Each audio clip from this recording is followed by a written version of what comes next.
অসমৰ মাননীয় জনপ্ৰিয় মুখ্যমন্ত্ৰী ডাঙৰীয়াৰ যিখিনি চিন্তা চৰ্চা এই চিন্তা চৰ্চাখিনিক মই পূৰ্বানুমান কৰিছিলোঁ।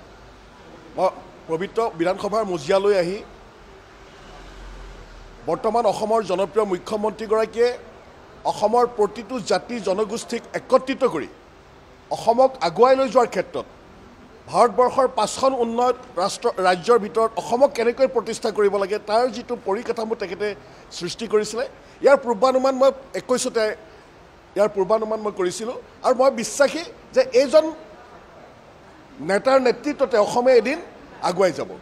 আজি দেখিছে আজি বিহু আমাৰ হেঁপাহৰ বিহু আজি গৈ পেলাই বিশ্বৰ দৰবাৰত প্ৰতিষ্ঠা কৰাত তেখেত সফলভাৱে আজি কৃতকাৰ্য লাভ কৰিছে।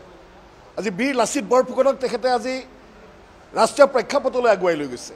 আজি অসমৰ প্ৰতিটো জাতি জনগোষ্ঠীক আজি একত্ৰিত কৰি মহাপুৰুষ শ্ৰীমন্ত শংকৰদেৱে আমাক যিখন বৰ অসমৰ সৃষ্টি কৰি অসমীয়া জাতিটোক যেনেকৈ শক্তিশালীভাৱে আগুৱাই লৈ যোৱাৰ চিন্তা চৰ্চা আছিল সেই একে আদৰ্শৰে এক নৱ অসমৰ স্ৰষ্টা কৰ্মদক্ষ মুখ্যমন্ত্ৰীগৰাকীয়ে একে পথৰে আজি সেই মহাপুৰুষ গুৰুজনাই সৃষ্টি কৰি থৈ যোৱা এই বৃহত্তৰ অসমীয়া জাতিটোক আগুৱাই লৈ যাবৰ বাবে এক কৰ্মদক্ষ চিন্তা চৰ্চাৰে তেখেতে আগবাঢ়িছে। আৰু এই কথাখিনি মই 2021 চনতে পূৰ্বানুমান কৰিছিলোঁ আৰু তেতিয়াই মাননীয় মুখ্যমন্ত্ৰীগৰাকীৰ কৰ্মপ্ৰেৰণাৰে যাতে আমি আমাৰ নিজৰ নিজৰ সমষ্টিসমূহক যাতে আৰ্থসামাজিক দিশত যাতে আমি আগুৱাই লৈ যাব পাৰোঁ এই চিন্তা চৰ্চাখিনি কৰি মই মাননীয় মুখ্যমন্ত্ৰী ডাঙৰীয়াৰ প্ৰতি পূৰ্ণ সমৰ্থন আগবঢ়াইছিলোঁ আৰু আগন্তুক সময়তো তেখেতৰ এই চিন্তা চৰ্চাৰে আমি আগুৱাই যাব লাগিব এই কথাখিনিত মই বিশ্বাসী।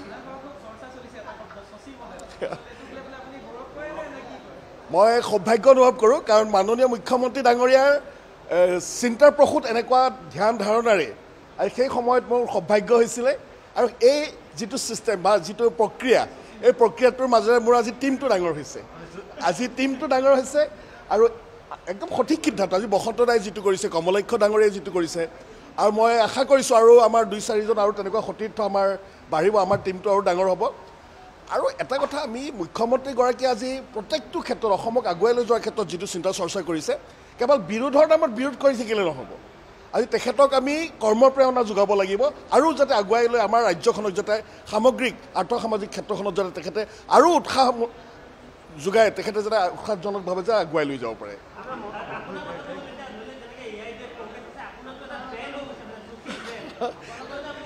এইটো মই সৌভাগ্য যে মাননীয় মুখ্যমন্ত্ৰী ডাঙৰীয়াৰ বদন্যতাত আজি এই জেগাখিনিলৈকে আহিব পাৰিছোঁ।